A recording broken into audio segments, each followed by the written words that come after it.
On partira au mois de mai avec un nouveau bateau avec lequel nous avons voyagé pour la première fois au mois de juin. On a passé une superbe semaine, on est parti au Spitzberg avec un nouveau bateau qui s'appelle Esploris. C'est une nouvelle compagnie française qui a été créée par un des fondateurs de la compagnie Ponant qui s'appelle Philippe Vidot. Bien sûr, c'est un ancien bateau de la compagnie Silver Sea, donc qui est la compagnie 5 étoiles d'expédition américaine, et qui est vraiment très agréable à vivre. Quand on affrète un bateau pour de l'expédition, c'est l'équipe d'expédition qui a le clé en main de ce qu'on va voir, de ce qu'on va faire, de quand est-ce qu'on va sortir. On fait que des débarquements Zodiac. C'est ça l'expédition, c'est qu'il n'y a pas de port. Et de pouvoir partager la connaissance de ces lieux inexplorés, magiques, avec des personnes qui savent de quoi ils parlent, ça vous change totalement l'aventure. Donc, on fait un itinéraire qu'on a fait il y a un petit moment et qu'on avait adoré, donc toute l'équipe. C'est l'Irlande, l'Écosse. On fait Dublin-Inverness du 23 au 31 mai. On va s'arrêter dans l'archipel des Hébrides à plusieurs reprises. Des îles où personne ne va régulièrement parce que c'est en dehors des routes commerciales habituelles et même en dehors des routes de croisière habituelles. On va même aller, grâce à ce petit bateau, dans un archipel qui s'appelle Saint-Kilda, qui est vraiment perdu dans l'Atlantique Nord, où on pourra faire des débarquements et voir des colonies d'oiseaux, des colonies de mammifères marins. Enfin, c'est vraiment un endroit extraordinaire et on ne peut y aller qu'avec ce petit navire.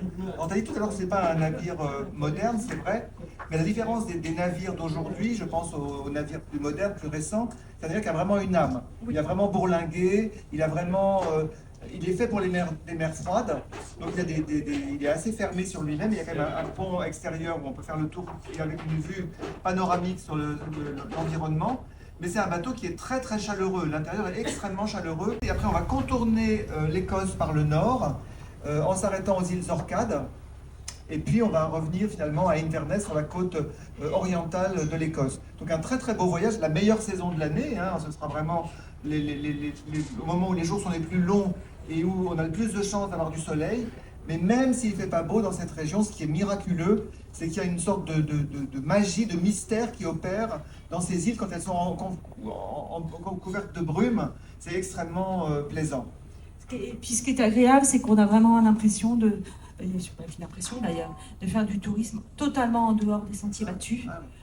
Puisque là, vraiment, on débarque en Zodiac sur une île où il n'y a que nous et où on a demandé l'autorisation au propriétaire de visiter son île, voilà, tel jour, quoi. C'est vraiment comme ça que ça se passe. On va à Iona, par exemple, où il n'y a qu'un bateau qui peut s'arrêter par jour.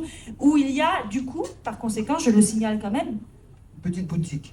Oui, mais pas de guide francophone. Ah non, c'est vrai. Il n'y a pas de guide francophone, voilà. Donc on se débrouillera. Mais voilà, hors des sentiers battus, veut dire hors des tourismes de masse, et là, le guide francophone, voilà.